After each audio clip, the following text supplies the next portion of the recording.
हाँ जी, नमस्कार, good morning. Lokesh, Dev Prakash, Madhumita, Abid, Rajmani, Syed, कोमल, आशा, लोकेश, रूपा, रुचि, दयानंद, पूजा, सब लोग एकदम बढ़िया हो। चलिए, वेरी वेरी गुड मॉर्निंग। रणनीति का वीडियो डल गया है अभय, चेक करो, अभी 10 बजे ही डला है यूट्यूब पर, देख लेना, मतलब डल गया है। ठीक है, चलिए आइए करते हैं अपने सेशन की शुरुआत। हमारे 2 पॉइंट्स बच गए थे। क्वाड्रिलेटरल्स हमारा कल खत्म हो गया था, केवल जो ट्रेपेजियम है यानी समलंब चतुर्भुज है, इसके 2 पॉइंट्स बच गए थे। उसके बाद फिर हम आज सर्कल यानी वृत्त को स्टार्ट कर देंगे, है ना। तो आने वाली 2 या 3 क्लासेस के अंदर हमारा सर्कल वृत्त भी खत्म हो जाएगा, पूरी थ्योरी खत्म हो जाएगी, और उसके बाद फिर हम प्रश्नों की शुरुआत कर देंगे, है ना।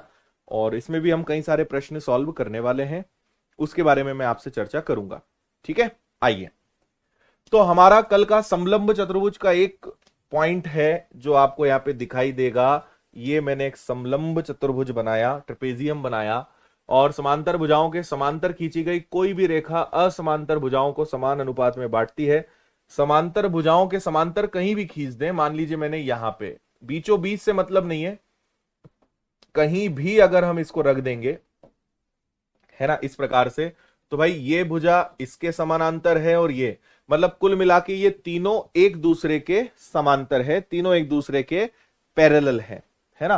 तो मैंने जैसे इसको नाम दे दिया ए बी सी डी, और इसको कैसे भी हम नाम दे दें, हमने नाम दे दिया ई और एफ, है ना। तो मेरे ख्याल से ए बी सी डी ये तीनों समांतर है, डी से लेकर ई तक और ए से लेकर ई तक, सही है। देखिए, इसको जब आप खींचोगे इस प्रकार से इन दोनों के पैरेलल, तो जो अनुपात इन भुजाओं का होगा वही अनुपात इन भुजाओं का होगा, है ना। जो अनुपात डीई और एई का होगा वही अनुपात सीएफ और बीएफ का होगा। ये पॉइंट आप ध्यान रखना, है ना। 2 समांतर भुजाओं के समांतर अगर हम खींचेंगे तो आपका आंसर आ जाएगा। अच्छा, ठीक है, क्लियर रहेगा। और इसका एक सेकेंड पॉइंट और था, इसको और हम देख लेते हैं। इसको डायग्राम से बना के थोड़ा सा प्रूव करके दोनों प्रकार से देख लेते हैं। सुनिएगा, इसमें हम क्या करेंगे। आपसे कहा है कि एबीसीडी एक समलंब चतुर्भुज है जिसमें एबी और सीडी एक दूसरे के समांतर हैं, ई और एफ विकर्ण एसी और बीडी के मध्य बिंदु है। तो मुझे यहां पे पहले तो 2 विकर्ण खींचने पड़ेंगे। तो ये रहा हमारा एक विकर्ण, ठीक है, और ये रहा हमारा दूसरा विकर्ण। ठीक है भाई, ये हमारे दोनों के विकर्ण हो गए। अब इसको एक बार पढ़ लिया आपने सभी ने अच्छे से? ठीक है। तो यहां पर जो बात चल रही है ना, वो क्या चल रही है कि जैसे ये ए है, ये बी है, ये सी है, ये डी है। इस विकर्ण का मध्य बिंदु यहां तो आएगा नहीं, इसका मध्य बिंदु मान लीजिए यहां कहीं पे आएगा, इसका मध्य बिंदु मान लीजिए यहां कहीं पे आएगा। और जब इसको मिलाओगे तो इसको हमने नाम क्या दे दिया, इसको नाम दे दिया ई एफ, है ना। दोनों विकर्णों के मध्य बिंदुओं को जब हम मिलाएंगे तो इसका आंसर जो होगा वो ये होगा कि इन दोनों भुजाओं के अंतर का आधा, दोनों साइड्स के अंतर का आधा। इसको हम ऐसे भी लिख सकते हैं, इसको हम ऐसे भी लिख सकते हैं कि 1/2, और आप चाहे ना तो इसमें मोड लगा लो, आप इसमें क्या लगा लो, मोड लगा लो। भाई ए बी सी डी हमने ऐसे नाम रख दिया, अगर मैं ए बी नीचे रख देता, सी डी ऊपर रख देता तो वैसा आंसर हो जाता। तो आप समझें कि इससे हमेशा पॉजिटिव वैल्यू बाहर निकलेगी, हमेशा धनात्मक वैल्यू बाहर निकलेगी। तो इसलिए मैंने यहां पे क्या लगा दिया है, मोड लगा दिया। इसको थोड़ा सा मैं अच्छे से बना देता हूं। कभी ए बी बड़ा हो सकता है, सी डी छोटा हो सकता है, कभी सी डी बड़ा हो सकता है, ए बी छोटा हो सकता है। कुल मिला के आपको अंतर लेना है इनका। तो ए बी और सी डी के अंतर का आधा कर दोगे तो दोनों विकर्ण के मध्य बिंदु को मिलाने पर, डायगोनल्स के मिड पॉइंट्स को मिलाने पर जो लाइन बनेगी उसकी लेंथ निकालने का फॉर्मूला है दोनों पैरेलल लाइंस के डिफरेंस का हाफ, दोनों समांतर भुजाओं का अंतर का आधा। क्लियर है बात, है ना। अब इसको हम चाहें तो बहुत आसानी से प्रूव कर सकते हैं, मैं आपको समझाता हूं कैसे। देखो, मान लो इसको मैं थोड़ा सा और आगे बढ़ा लूं, इसको मैंने इस प्रकार से यहां पे बढ़ा लिया और यहां पर मैंने एक पॉइंट दे दिया एल। अगर मैं आपसे पूछूं कि बताओ ट्राइंगल एडीसी में, ट्राइंगल एडीसी में भाई ये एक प्रकार से क्या हो गई, ये एक प्रकार से इसके पैरेलल हो गई, है ना। तो आपको सिमिलैरिटी का रूल पता है कि अगर ये पैरेलल होती हैं तो ये वाली इसकी क्या हो जाएगी, अगर ये मिड पॉइंट्स हैं तो ये क्या हो जाएगी, इसकी हाफ हो जाएगी। तो यहां पे अगर मैं पूछूंगा कि एल से लेकर एफ तक की लंबाई बताओ, अगर इस ट्राइंगल में पूछूंगा कि एल से लेकर एफ तक की लंबाई बताओ, इस पूरी लेंथ को मुझे बताओ, तो आप कहोगे कि सर ये अपने आप में एक ट्राइंगल के अंदर एक लाइन है, तो इसकी लेंथ इसकी आधी होगी, तो डीसी का आधा हो जाएगा। एल से लेकर एफ तक की जो लंबाई है वो क्या हो जाएगा, डीसी का आधा हो जाएगा, है ना। इसको हम ऐसे कर लेते हैं, ठीक है।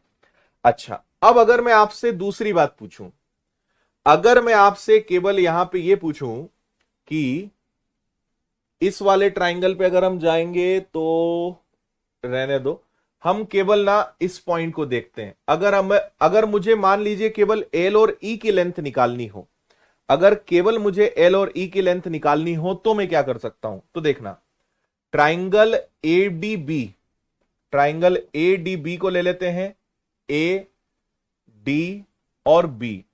अब ये ट्राइंगल एक प्रकार से ऐसा उल्टा ट्राइंगल है जिसमें एक लाइन ऐसी है, ये थोड़ा सा तिरछा है, मैंने इसको ऐसे बनाया है। अगर मुझे एल से ई की लेंथ निकालनी है तो वो पता है क्या होगा, एल से लेकर ई की जो लेंथ होगी वो ए बी की आधी होगी, इस ए बी की ये वाली आधी हो जाएगी। अब मैं इन दोनों को एक कर लेता हूं, ठीक है। अब मैं इन दोनों को एक करता हूं, इसको इक्वेशन 1 नाम देता हूं, इसको इक्वेशन 2 नाम देता हूं, और 1 में से 2 को माइनस करते हैं। मुझे बताओ एल एफ में से एल ई गया, एल एफ में से एल ई गया, और अगर यहां पे मैं ले लूं तो दो कॉमन हो जाएगा, दो कॉमन हो जाएगा, और यहां पे डीसी और ए बी आ जाएगा। हम कुछ भी कर दें कि भाई सी डी है और ए बी है ना। अच्छा, एल एफ में से एल ई गया तो क्या बचेगा आपके पास, ई एफ बचेगा, which is equal to 1/2 and C D minus A B. तो इसमें मत जाना सी डी और ए बी पे, दोनों के अंतर का हाफ करेंगे।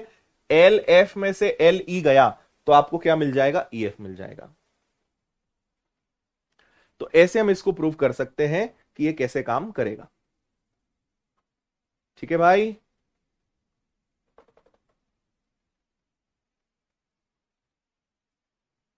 हम्म, ठीक है, चलो। ये हमारा क्वाड्रिलेटरल था, इसको मैं पीडीएफ बना के अलग कर देता हूं, फिर हम सर्कल की तरफ चलेंगे, है ना। चलिए, अब चलते हैं सर्कल, ये आ गया।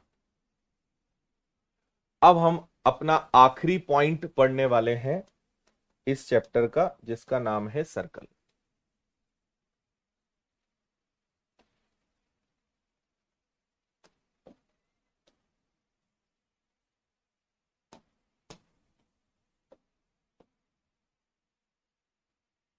देखो, अब यहां पे सर्कल में ना कई सारी चीजें हम पढ़ेंगे, जैसे सबसे पहले व्यास यानी डायमीटर, फिर त्रिज्या यानी रेडियस, फिर आएगा चाप यानी आर्क, जीवा है ना यानी कॉर्ड, फिर त्रिज्य खंड, वृत्त खंड, सेक्टर आएंगे, सेगमेंट ऑफ सर्कल आएंगे, इसके अलावा स्पर्श रेखा, छेदक रेखा, टेंजेंट, सेकेंट, काफी सारी चीजें हम यहां पे समझेंगे।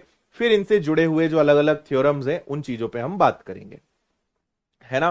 तो आपको सबसे पहले तो एक चीज पता है कि हर वृत्त का अपना एक केंद्र होता है, तो हमने मान लीजिए यहां पे इसका केंद्र ले लिया, और केंद्र से मैं कहीं भी ऐसे लाइन खींच दूं, है ना, ऐसे लाइन खींच दूं, या फिर मैं इधर लाइन खींच दूं, है ना, या फिर मैं कहीं भी लाइन खींच दूं, ये सब क्या होंगी, बराबर होंगी। और इन्हें ही हम क्या कहते हैं, इन्हें ही हम त्रिज्या कहते हैं, इन्हें हम क्या कहते हैं, रेडियस। क्या कहते हैं, रेडियस, जिसको बोलते हैं त्रिज्या। इतना आपको पता है ना, ये सबको पता है। और अगर रेडियस को डबल कर दें, अगर रेडियस को डबल कर दें तो ये हो जाता है कंप्लीट, जिसको हम क्या कहेंगे, इसको कहेंगे भैया हम व्यास। इसको क्या कहेंगे, व्यास। अगर ये आर है तो ये भी क्या होगा, आर होगा। और ये होता है एक प्रकार से 2r, ठीक है, जिसको हम इंग्लिश में कहते हैं डी। डी मतलब डायमीटर, और इंग्लिश में डायमीटर, और हिंदी में इसको कहते हैं व्यास। ये जो व्यास है इसी का एक और नाम है जिसको हम इंग्लिश में कहते हैं जीवा, सॉरी हिंदी में कहते हैं जीवा, और इंग्लिश में कहते हैं कॉर्ड। व्यास एक जीवा है, ठीक है। और हम कह सकते हैं कि ये जो व्यास है ये सबसे बड़ी जीवा है।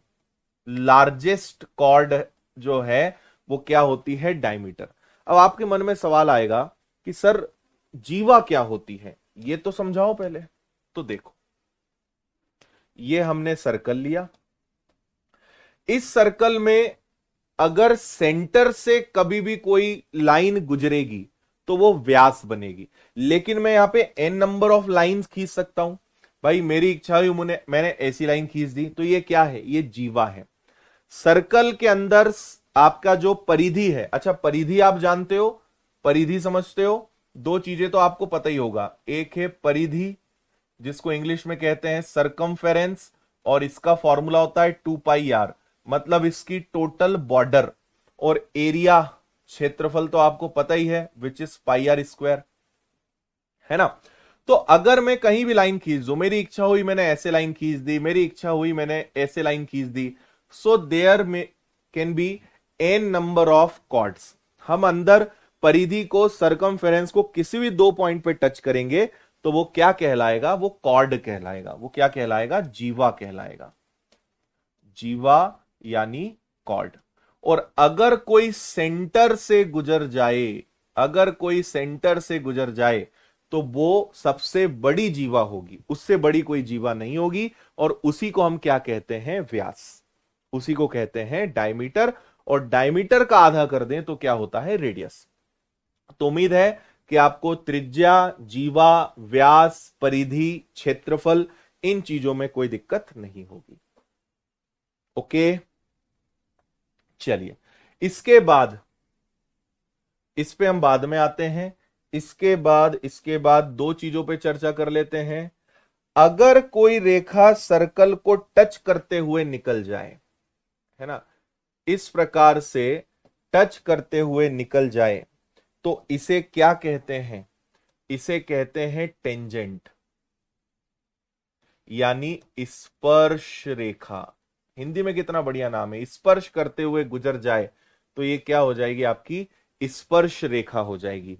लेकिन अगर कोई छेदते हुए या भेदते हुए निकल जाए इस प्रकार से, तो इसको हम कहेंगे छेदक रेखा, सेकेंड, मतलब हिंदी में कहेंगे इसको छेदक रेखा, सेकेंड। समझ में आ गई दोनों बातें। स्पर्श रेखा और छेदक रेखा, जो टच करते हुए जाए और जो गुजर जाए, भेदते हुए गुजर जाए, है ना। चलिए, इसके बाद अगली चीज हम समझें। अगला एक और सिस्टम आप समझ लो। अगर कोई जीवा, ये मैंने एक क्या बना दी, ये मैंने बना दी एक जीवा। This is what, this is chord, यानी जीवा। मैंने सर्कल में एक जीवा बनाई, तो इसने सर्कल को दो भागों में बांट दिया, है ना, दो हिस्सों में बांट दिया। ये छोटा हिस्सा है, तो ये जो आपका छोटा हिस्सा है ये कहलाएगा लघु वृत्त खंड।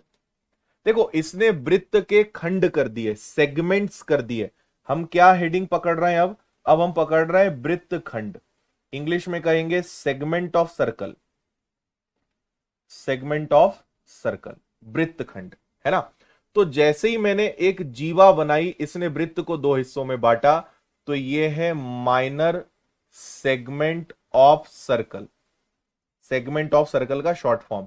और ये जो बड़ा हिस्सा दिख रहा है इसको कहेंगे दीर्घ वृत्त खंड, इंग्लिश में कहेंगे major segment of circle, minor segment of circle and major segment of circle. Got it. चलिए, है ना, ये हो गया। अब इसके बाद एक चीज और आपको समझा देते हैं, या अलग से पेज ले लेते हैं, एक चीज और सीख लीजिए।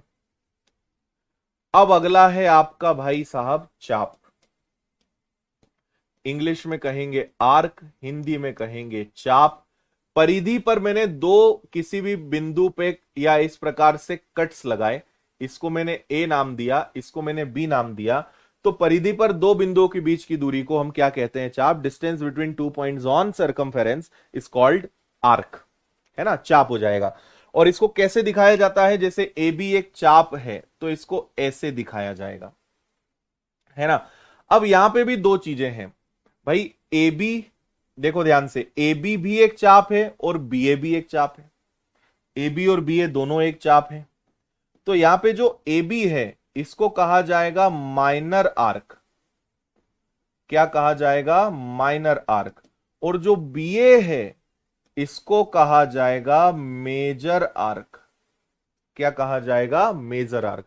माइनर आर्क छोटा चाप, दीर्घ, दीर्घ और लघु, है ना, ये हो जाएगा लघु चाप। और ये हो जाएगा आपका दीर्घ चाप। लघु चाप, दीर्घ चाप। लघु ये कौन सा है, माइनर, और ये कौन सा है, मेजर। Minor, major. क्लियर है बात। हर जीवा को व्यास नहीं बोल सकते, व्यास को जीवा बोल सकते हैं, पर हर जीवा को व्यास नहीं कह सकते। ठीक है भाई, चलिए, क्लियर है यहां तक बातें सारी। अब इसके बाद हम आपको एक और चीज सिखाते हैं।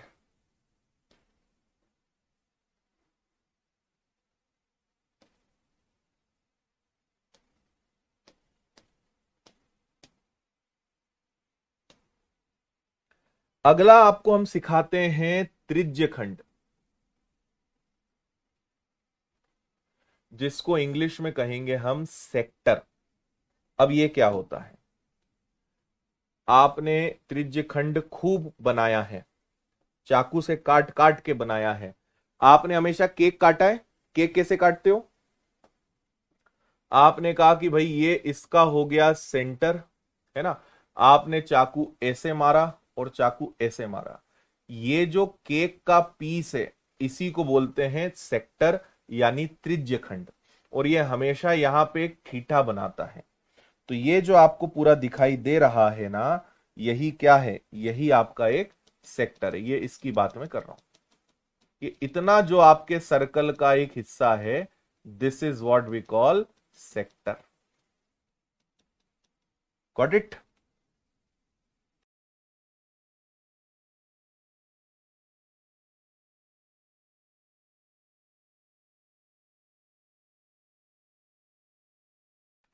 हाँ, पिज्जा, पिज्जा भी ऐसे ही कटता है ना, ये आया एक पिज्जा, ऐसे मारा ऐसे मारा ऐसे और ऐसे, तो ये आपके सब क्या है, ये पिज्जा का हर पीस जो है, हर piece of pizza is called त्रिज्य खंड। आज के बाद आपके घर में पिज्जा आए तो आप क्या बोलना कि मैं इस पिज्जा के 2 त्रिज्य खंड खाऊंगा, है ना, मैं 2 सेक्टर खा जाऊंगा। चलो, अब इसके अपने कुछ सूत्र होते हैं, आपको इससे जुड़ा हुआ, ये भैया हो गया आपका सेंटर, सेंटर मतलब ओ, और यहां से यहां तक की दूरी क्या हो जाएगी, ये त्रिज्या हो जाएगी, यहां से यहां तक की दूरी भी क्या हो जाएगी, त्रिज्या हो जाएगी। सो देर आर 2 क्वेश्चंस। सबसे पहला आपसे पूछा जाएगा कि भाई साहब इसकी परिधि बताइए, इसकी सरकमफेरेंस बताइए, है ना। एंड नंबर 2 आपसे पूछा जाएगा इसका क्षेत्रफल बताइए, इसका एरिया बताइए, है ना। मतलब इतने की परिधि और इतने का ही क्षेत्रफल, कि ये पूरे में कितना क्षेत्रफल घेरेगा। ठीक है बात। चलिए, तो आप एक चीज यहां पे समझेंगे, मुझे इसकी परिधि निकालना है, तो आप परिधि का मतलब समझ रहे हो, यहां से मुझे यहां जाना है, फिर ये दूरी तय करनी है, और फिर ये दूरी तय करनी है। तो इस पूरी दूरी में त्रिज्या आएगी 2 बार, भाई आर और आर। अब सवाल उठता है इसका, और ये क्या है, अब भी बताया है मैंने, इस तरफ देखो, ये क्या है, ये चाप है, दिस इज आर्क, चाप, इसकी लंबाई निकालना है। तो ये पार्ट ऑफ सरकमफेरेंस है, ये इस परिधि का एक हिस्सा है। तो आप क्या करेंगे, भाई मुझे पता है कि एक थीटा बनता है आउट ऑफ 360 डिग्री, तो ये पूरी परिधि का कितना हिस्सा है, तो मल्टीप्लाई कर देंगे हम 2 पाई आर से, जितना डिग्री का एंगल बनेगा इंटू 300 डिवाइडेड बाय 360, इंटू में क्या हो जाएगा 2 पाई आर। इससे आपको, जैसे मान लीजिए कभी कभी इसको ना कहीं कहीं पे ए से बी तक की दूरी को एल लिखा जाता है, तो ये जो फॉर्मूला है ये किसका है, एल निकालने का है। यानी ए से लेकर बी तक का जो चाप है, आर्क है, ये उसकी लेंथ निकालने का फॉर्मूला है। कभी कभी इसको लिख देते हैं 2r प्लस एल। ठीक है। त्रिज्य खंड और वृत्त खंड में क्या अंतर है, मुझे ये बताओ कि तुम्हें समानता क्या दिख रही है। ये त्रिज्य खंड है, ये वृत्त खंड है, दोनों में समानता क्या है। भाई आपने सर्कल को ऐसे काटा, ये आपका वृत्त खंड है, आपने सर्कल को ऐसे काटा, तो ये आपका त्रिज्य खंड है। ऐसे त्रिभुज वाले आकार में कटना चाहिए, है ना। दोनों बहुत अलग चीजें, समानता क्या दिख रही है, मुझे तो यही समझ नहीं आया। चलो, अब मुझे इसका क्षेत्रफल निकालना है, तो क्षेत्रफल का फॉर्मूला क्या होता है, तो जितना एंगल बन रहा है ऑन 360 डिग्री और पाई आर स्क्वायर। भाई सर्कल का क्षेत्रफल पाई आर स्क्वायर होता है, तो पाई आर स्क्वायर ले लो, कितना डिग्री है आउट ऑफ 360 डिग्री, उसका गुणा कर दो, आपको क्षेत्रफल मिल जाएगा, है ना। और आपको ये तो पता ही होगा, आपको ये तो पता ही है कि ये पूरा अपने आप में कितना होता है, ये पूरा अपने आप में 360 डिग्री होता है ना, पूरा अपने आप में 360 डिग्री होता है।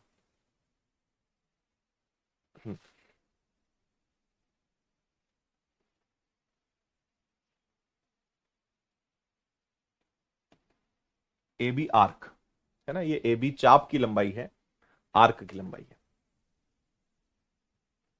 ठीक है।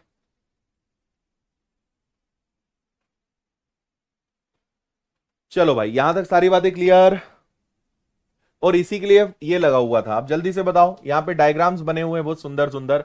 आर्क, आर्क को क्या कहते हैं, चाप, यहां से यहां तक चाप। सेक्टर, ये सेक्टर है, इसको हम हिंदी में क्या कहते हैं, इसको हिंदी में कहते हैं त्रिज्य खंड, है ना। फिर ये आपका सेगमेंट है, सेगमेंट यानी क्या हो जाएगा, वृत्त खंड। ये देख लो, ये वृत्त खंड है और ये आपका त्रिज्य खंड है ना। फिर सेकेंड, यानी ये क्या हो जाएगा, इसको कहेंगे हम छेदक रेखा, छेदक रेखा। और ये आपका डायमीटर है, यानी क्या हो जाएगा, व्यास। ये आपकी कॉर्ड है, यानी जीवा। ये आपकी रेडियस है, यानी त्रिज्या। ये टेंजेंट है, यानी स्पर्श रेखा, है ना। और क्या है, पॉइंट ऑफ कांटेक्ट, मतलब जहां पे ये इसको टच कर रही है, इसको कहेंगे स्पर्श बिंदु, है ना, स्पर्श बिंदु। तो मुझे उम्मीद है कि अब आपको सारे पॉइंट्स क्लियर हो गए होंगे, एक बार इस तरह देख लो, कोई दिक्कत परेशानी तो नहीं है, है ना।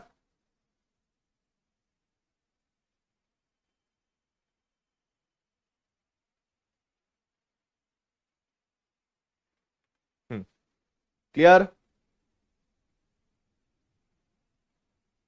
चलो अब आगे लेकर चलें आपको। अब हम वन बाय वन इन सबसे जुड़े हुए जो भी थ्योरम्स, रूल्स, उन सब चीजों को हम समझेंगे। 2r+l लिख सकते हैं, बिल्कुल लिख सकते हैं। चलो, आपको अभी बताया चाप किसे कहते हैं, मुझे उम्मीद है कि आपको याद होगा चाप किसे कहते हैं, अब भी बताया था आपको, है ना। अब मैं इसको दोबारा एक्सप्लेन नहीं करूंगा।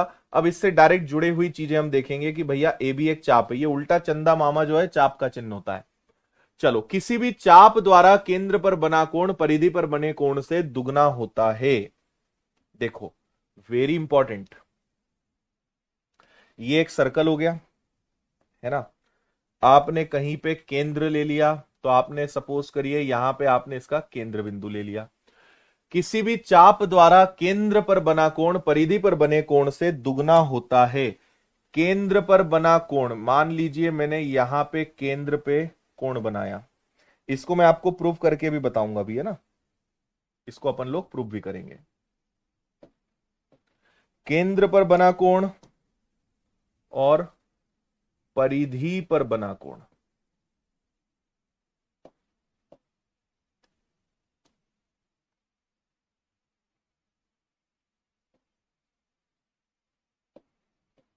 है ना। तो नियम यह होता है कि केंद्र पर बना कोण परिधि पर बने कोण का हमेशा डबल होता है। आप याद करिए, अंतः केंद्र मैंने आपको पढ़ाया था, इन सेंटर पढ़ाया था, है ना, और परिकेंद्र पढ़ाया था। दो चीजें याद हैं आपको। और परिकेंद्र में मैंने आपको चीजें बताई थी, है ना। परिकेंद्र में बताया था, परिकेंद्र कौन बनाता है बताओ जरा, याद है? चारों केंद्र, 4-5 दिन पहले की बात है। 4 केंद्र हमने पढ़े थे, केंद्रक, अंतः केंद्र, परिकेंद्र, लंब केंद्र, है ना। सेंट्रॉइड, इन सेंटर, सरकम सेंटर, ऑर्थो सेंटर। तो हम बात कर रहे हैं सरकम सेंटर यानी परिकेंद्र की।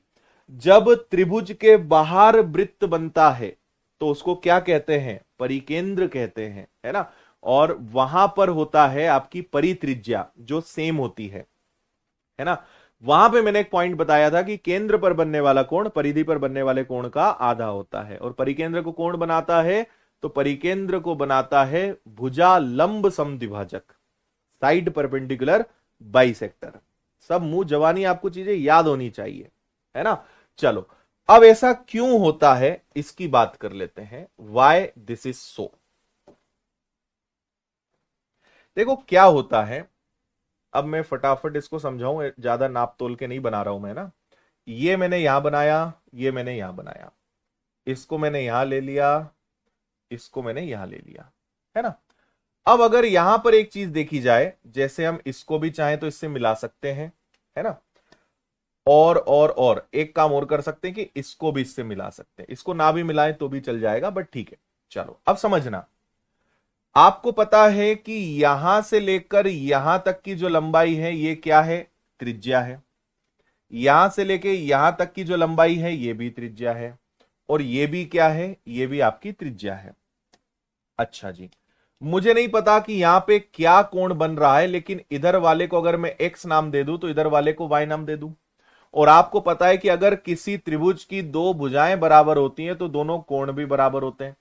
अगर इसके सामने ये है तो इसके सामने ये है, तो यहां x है तो यहां भी क्या हो जाएगा भैया? x हो जाएगा। यहां y है तो यहां भी क्या हो जाएगा? y हो जाएगा।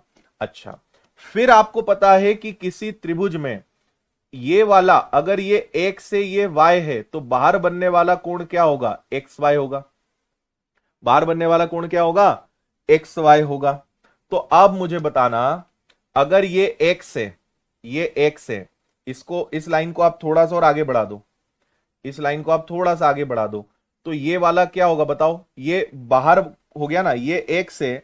आप समझें कि मान लीजिए ये भी x है, तो ये वाला क्या हो जाएगा? ये 2x हो जाएगा, बाहर वाला कोण। ये x है, ये x है, तो ये क्या हो जाएगा? 2x। ये y है, ये y है, तो ये वाला क्या हो जाएगा? 2y।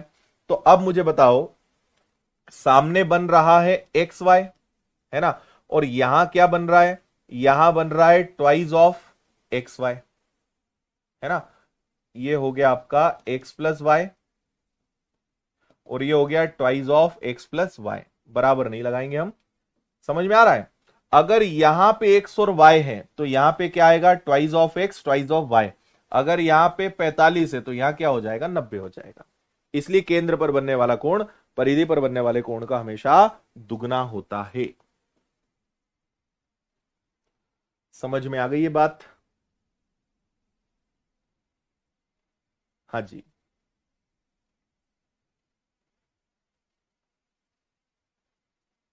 डन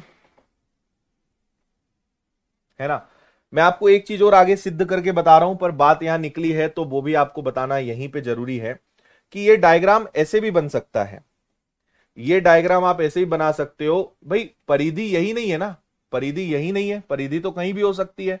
तो फिर मैंने सोचा कि चलो यहां पे ले लिया मैंने केंद्र, यहां पे मैंने ये बना लिया।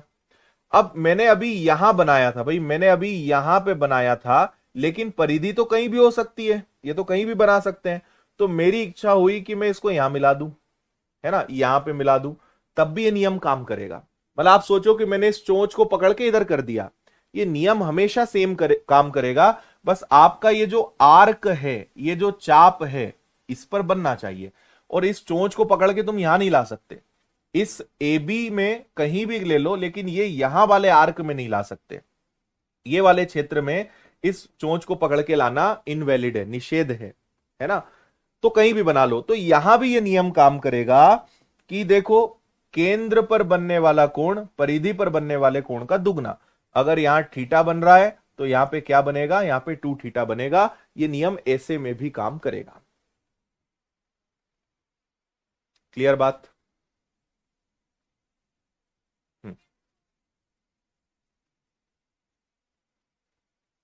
क्लियर?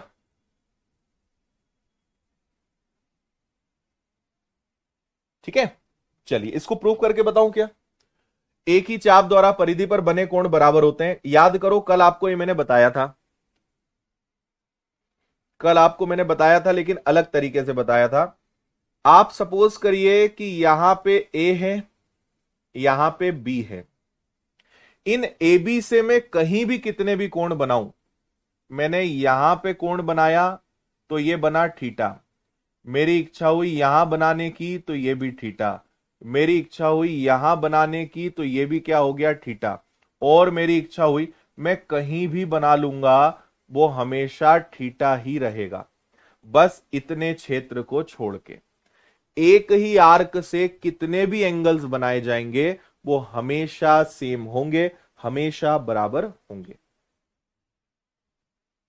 ठीक है, क्लियर है?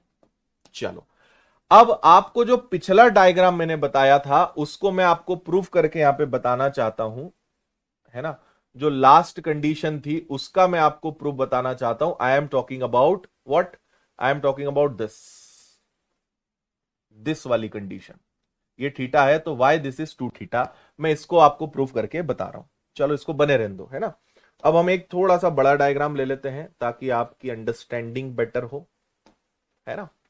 और यहां पे हमने सेंटर ले लिया, इसको मैंने इधर बना लिया, इसको मैंने इधर बना लिया, है ना। And what we have to prove कि ये वाला जो एंगल है और ये वाला जो एंगल है ये डबल क्यों होता है ना। इस केस में भी डबल क्यों होता है, हम उस चीज की बात कर रहे हैं। क्लियर? ठीक है भाई, चलो। तो यहां पे हमें एक छोटा सा काम पहले तो ये करना पड़ेगा प्रूव करने के लिए, है ना। हम इसको प्रूव कर रहे हैं, इसको प्रूव करने के लिए हम एक छोटा सा काम ये करेंगे कि इसको पहले तो मिला देंगे, है ना, इसको हम मिला देंगे। अच्छा, आपको पता है कि ये अपने आप में एक रेडियस है, ये अपने आप में रेडियस है, ये अपने आप में रेडियस है ना। तो अगर ये रेडियस है, जैसे आप इस वाले त्रिभुज में देखिए, इसमें 1 मिनट रुकिए, हाँ अब ठीक है। इस प्रूफ को मैं यहां लिख देता हूं, है ना। और इस लाइन को मुझे यहां मिलाना है। ये रेडियस है, ये रेडियस है, ये रेडियस है। अगर आप इस वाले ट्राइंगल को देखेंगे, इस वाले की बात कर रहा हूं मैं, इस वाले ट्राइंगल को अगर देखेंगे आप, ठीक है, तो यहां पे दो भुजाएं बराबर हैं। पूरे त्रिभुज की बात कर रहा हूं। अगर दो भुजाएं बराबर है तो इसके सामने ये, इसके सामने ये, तो ये दोनों कोण भी कैसे होंगे, ये दोनों कोण भी आपके बराबर होंगे। एक तो आप ये कंक्लूजन यहां से निकाल सकते हो, है ना, एक चीज ये हो गई। इसी प्रकार अगर यहां पे आप देखोगे, अब मैं इस त्रिभुज की बात कर रहा हूं, इस त्रिभुज की, इस त्रिभुज को ध्यान से देखना, है ना। तो इस वाले त्रिभुज में अगर ये दो भुजाएं बराबर हैं तो ये वाला कोण और ये वाला कोण ये एक दूसरे के बराबर होगा। अगर दो भुजाएं बराबर हैं तो दो कोण बराबर होंगे, ये ध्यान रखना, ठीक है। चलो, तो आप शुरू करते हैं अंताक्षरी।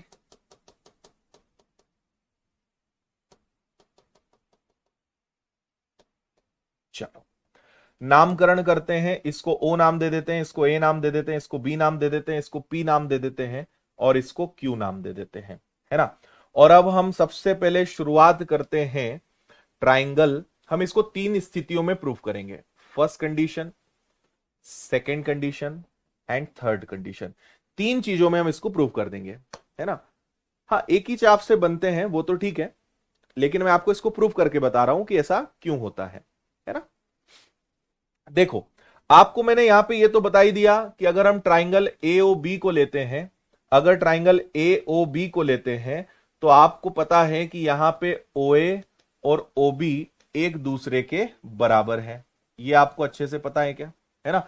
एओबी में ओ से लेकर ए तक और ओ से लेकर बी तक ये दोनों भुजाएं एक दूसरे के बराबर हैं।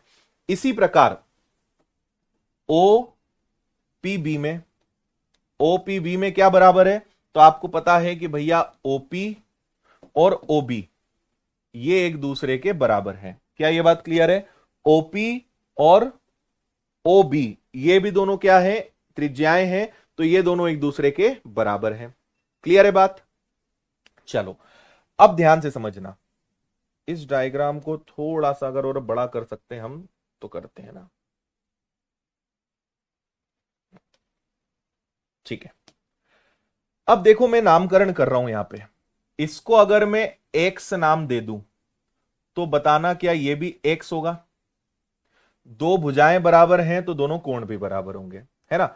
अब अगर मान लो मैं यहां वाले को थीटा नाम दे दूं तो ये पूरा एंगल हो गया आपका एक्स प्लस थीटा, क्योंकि दो भुजाएं बराबर है तो दोनों कोण भी बराबर होंगे, तो ये वाला एंगल क्या होगा, एक्स प्लस थीटा, ये वाला एंगल क्या होगा, एक्स प्लस थीटा, है ना। इतनी बात क्लियर है सभी को? हाँ, ओके भाई। चलो, अब मुझे एक बात बताना, अब मैं बात कर रहा हूं तीसरी स्टेप में, and I am talking about P Q B के बारे में। अब हम यहां से क्यू को हटा रहे हैं थोड़ा सा, क्यू ने यहां लिख देता हूं मैं अब इस कोण से आपसे पूछूंगा कि बताओ ये वाला एंगल क्या है। I am talking about triangle P Q B, और आपसे मैं पूछ रहा हूं कि ये वाला जो एंगल है कौन सा, ए क्यू बी, ए क्यू बी ये क्या होगा। तो आपको एक्सटीरियर एंगल का थ्योरम पता है, आपको पता है कि भाई ये वाला कोण अगर आपको पता हो, ये वाला कोण पता हो, तो ये वाला क्या होगा, ये वाला एंगल इन दोनों का सम होगा, ये वाला एंगल इन दोनों का सम होगा, तो ये वाला एंगल क्या होगा, इन दोनों का सम, तो ये होगा आपका 2 थीटा प्लस एक्स। ये वाला जो एंगल होगा ये क्या होगा, 2 थीटा प्लस एक्स, है ना।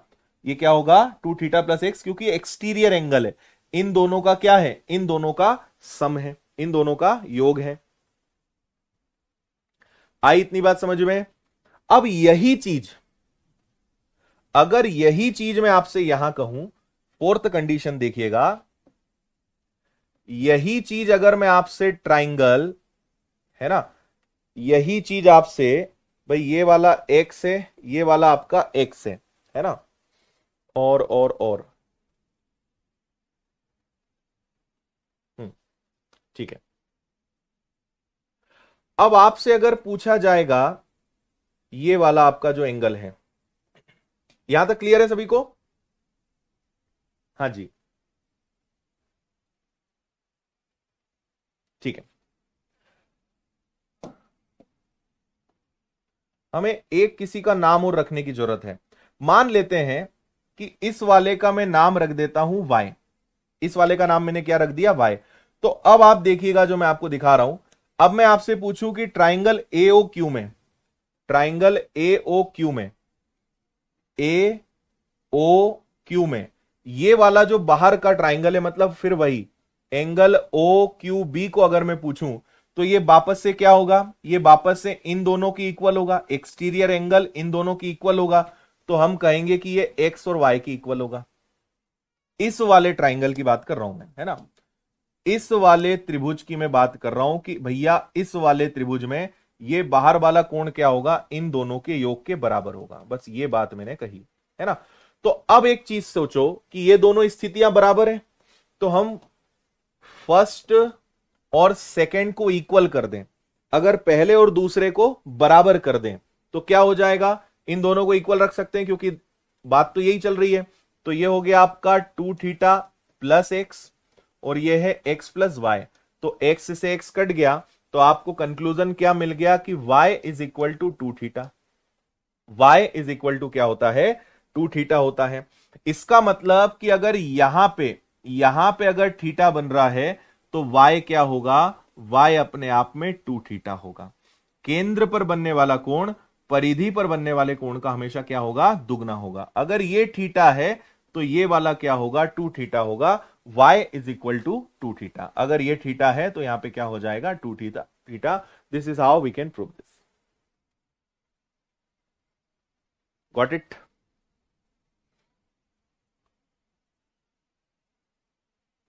हाँ,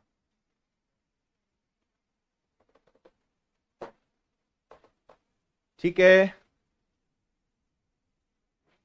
चलो भैया अगला, एक ही चाप केंद्र पर बने कोण परिधि पर बने कोण से दुगने होते हैं, ये मैंने आपको बता ही दिया है, फिर से एक बार और बताऊं क्या, अब तो आपके दिमाग में छप जाएगा एकदम, है ना। कैसे छपेगा, अभी आपको बताया कि अगर ये एक चाप ए है, ये एक चाप बी है, तो मैं इससे कहीं भी बनाता हूं, ये थीटा बनेगा, ये थीटा बनेगा, ये थीटा बनेगा, है ना। लेकिन अगर केंद्र पर मैंने बनाया कुछ, अगर मैंने मान लीजिए यहां कहीं पे केंद्र है और अगर केंद्र पर मैंने बनाया तो आपको पता ही है कि ये क्या बनेगा, 2 थीटा बनेगा। एक ही चाप द्वारा केंद्र पर बने कोण परिधि पर बने कोण से दुगने होते हैं, इसकी हम बात कर चुके हैं, आगे बढ़ेंगे। व्यास द्वारा परिधि पर बना कोण समकोण होता है, चाप द्वारा केंद्र पर बना कोण परिधि पर बने कोण से दुगना होता है। वेरी इंपॉर्टेंट, ये आज जितने भी पॉइंट्स बता रहा हूं ना, ये सर्कल में सबसे इंपॉर्टेंट पॉइंट्स हैं, बहुत ज्यादा काम आएंगे आपको ये सभी। ये क्या है मेरे भाई, ये है आपका व्यास। तो नियम ये बोलता है, कल या परसों, अच्छा नहीं किसी क्लास में मैंने बताया था, एक चीज ध्यान रखिए कि व्यास ये हो गया इसका सेंटर, तो व्यास से हमेशा क्या होगा, व्यास से हमेशा आप कभी भी कहीं भी कोण बनाएंगे, कहीं भी आपने यहां बनाया, है ना, आपकी इच्छा हुई कि सर हम यहां बना लें तो 90 डिग्री बनेगा, आपकी इच्छा हुई कि सर मुझे यहां नहीं बनाना, सर यहां बना लें तो भैया 90 डिग्री बनेगा, क्योंकि आधार क्या है, बेस व्यास है ना। अगर आधार व्यास है, ठीक है, अगर उस ट्राइंगल का बेस एक डायमीटर है, so it will always create 90 degree, वो हमेशा 90 अंश का कोण बनाएगा। क्यों बनाएगा, simple reason, the reason behind this problem is, देखो ये हो गया, आपको पता है, देखो वही बात है जो हम अभी कर रहे हैं, आप समझें कि केंद्र पर बनने वाला कोण परिधि पर बनने वाले कोण का हमेशा क्या होता है भैया, दुगना होता है। सोचो अगर मैं इसको और बड़ा कर दूं, अगर मैं इसको और बड़ा कर दूं, मैं इसका गैप कम करते जाऊं, अगर मैं इसका गैप कम कर दूं तो क्या ये तब भी नियम काम करेगा, क्या ये नियम तब भी काम करेगा, अगर मैं गैप और कम कर दूं, है ना, अगर मैं गैप और कम कर दूं तो क्या ये नियम तब भी काम करेगा, बिल्कुल करेगा। और गैप कम कर दूं मैं, है ना, अब मैं अगर इसको स्ट्रेट लाइन कर दूं तो ये नियम तो तब भी काम करेगा। अब ये ऐसा हो जाएगा, है ना। तो ये अपने आप में कितना होता है, ये अपने आप में 180 अंश होता है। ये एक प्रकार का क्या है, ये ए बी एक चाप है, ए बी एक चाप है, और इससे परिधि पर बनने वाला जो कोण है, परिधि पर बनने वाला कोण से दुगना ये होता है। तो अगर ये 180 है तो ये क्या होगा, 90 होगा। इतनी सी बात है, नियम यही काम कर रहा है। केंद्र पर बनने वाला कोण परिधि पर बनने वाले कोण का दुगना होता है। अगर ये स्ट्रेट लाइन है, अगर ये एक सीधी रेखा है, तो यहां पे हमेशा 180 डिग्री बनेगा, और अगर यहां 180 डिग्री बन रहा है तो सामने हमेशा 90 बनेगा। इसलिए उस चोंच को कहीं भी ले जाओ, बनाएगा तो 90 ही। ठीक है, रिकॉर्डेड मिलेगी भाई दुलेश कुमार, हर क्लास रिकॉर्डेड मिलती है, इतना काहे चिंता करते हो तुम। ठीक है जी, समझ गए। तो व्यास हमेशा समकोण बनाता है। इस चीज को एक और बात में कहा जाता है कि अगर अर्धवृत्त है, अर्धवृत्त समझते हो, ये आपका अर्धवृत्त है, तो अर्धवृत्त में बना कोण समकोण होता है। अर्धवृत्त में भी अगर कोण बनेगा, अर्धवृत्त को हम क्या कहते हैं, है ना, हेमिस्फीयर या सेमी सर्कल बोलेंगे। हेमिस्फीयर तो अर्ध गोला हो जाएगा, ये हो जाएगा आपका सेमी सर्कल। अर्धवृत्त में बना कोण ऑलवेज क्या होता है, 90 डिग्री होता है। ओके, चलिए आगे बढ़ते हैं। सबसे बड़े समकोण त्रिभुज का क्षेत्रफल वृत्त की त्रिज्या के वर्ग के बराबर होता है। अब इन सज्जन को क्या तकलीफ आ रही है, उसकी समस्या का समाधान करते हैं। मुझे बताओ, सबसे बड़ा समकोण त्रिभुज कैसे बनेगा। समकोण त्रिभुज में व्यास ही सबसे बड़ी होगी। भाई पूरे सर्कल में अगर कोई सबसे बड़ी रेखा होगी तो वो व्यास होगी, जो केंद्र से गुजरे वो सबसे बड़ा। तो अगर इन्होंने कहा कि ये और ये हमेशा समकोण त्रिभुज बनेगा, तो आपसे कहें कि भैया बताओ इस समकोण त्रिभुज का क्षेत्रफल बताओ, find area of this triangle ABC, ABC का क्षेत्रफल बताइए। तो इनका कहना है कि उसका क्षेत्रफल वृत्त की त्रिज्या के वर्ग के बराबर होगा। इसकी त्रिज्या अगर आर है तो इसका क्षेत्रफल क्या हो जाएगा, आर का स्क्वायर। जो समकोण त्रिभुज बनेगा सर्कल के अंदर सबसे बड़ा बनने का मतलब है व्यास उसका आधार हो, व्यास पर बने, तो उसका क्षेत्रफल अगर निकालना है तो वो होगा आर का square. And reason behind this, ऐसा क्यों होगा उसको प्रूव कर लेते हैं। तो इसके पीछे बड़ा सिंपल सा रीजन है। ट्राइंगल एबीसी का मुझे एरिया निकालना है 1/2 बेस इंटू हाइट, बोलो हाँ या ना, है ना, 1/2 बेस इंटू हाइट। अब इसका बेस क्या है और हाइट क्या है समझना, ये है इसकी हाइट, तो ये भी आर है, और बेस क्या है 2r है। 1/2 बेस मतलब 2r और हाइट मतलब सिंगल आर, 2 से 2 गया तो बचा आर का स्क्वायर। तो इसलिए इसका एरिया निकालने का फॉर्मूला क्या बन गया, आर का स्क्वायर। क्लियर,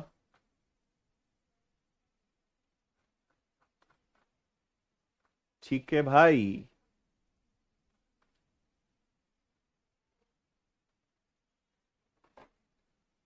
ओके, चलिए तो आज के लिए इतना पर्याप्त है। कल इसके आगे बढ़ेंगे, कल हम जीवा और उससे जुड़े हुए थ्योरम सीखेंगे, है ना। आज बेसिक बताने का पर्पस था जो कि पूरा हुआ। उम्मीद है आपको सारी बातें अच्छे समझ में आ गई होंगी। क्लियर, ओके, मजा आ रहा है। चलिए तो इसके आगे कल मिलते हैं। बहुत बहुत धन्यवाद। रात को 8 बजे मैथ्स के टेस्ट लग रहे हैं, उसमें आ जाया करो यूट्यूब पर, और प्रैक्टिस क्लास एप्लीकेशन पे भी चल रही है, यहां हमारी रोज मुलाकात हो ही रही है। बहुत बहुत धन्यवाद। जय हिंद, खुश रहिए, मस्त रहिए, मुस्कुराते रहिए। Take care.